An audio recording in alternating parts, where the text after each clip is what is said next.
I was called into my operating room that I was doing anesthesia really emergently by nurse anesthetist in the room. And I come in the room and the patient, I look at the SATs and they're like 40%, whatever that means. Clearly something is wrong. The surgery is still going on. And there's a lot, there's like a lot of panic in the room. I can sense it. It's like palpable. So there's a thought that maybe the patient is getting light and biting on the tube.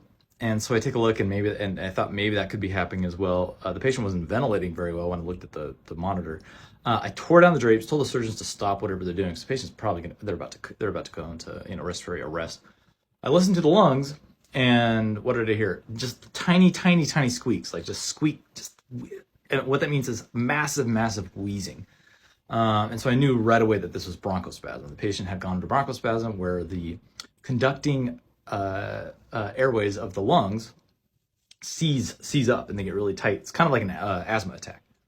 And we're not ventilating. That patient is getting hypoxic, they're getting hypercarbic, and they're about to code.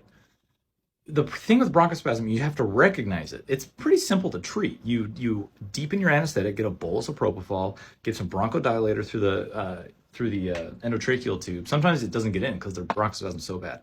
And then every time I'm going and I'm drawing up dilute epinephrine, I do 10 mics per kg.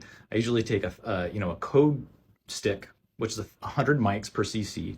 I take 1 cc of that, I dilute it to 10. I get 10 mics, and I start titrating in 10 mics at a time. 10 mics of epinephrine never hurt anybody, unless you had like a uncontrolled aneurysm in your brain or something. Anyway, don't do that. But you give 10 mics at a time, 20 mics. It breaks the bronchospasm that we broke it. Patient did great. Finished the surgery. He did just fine.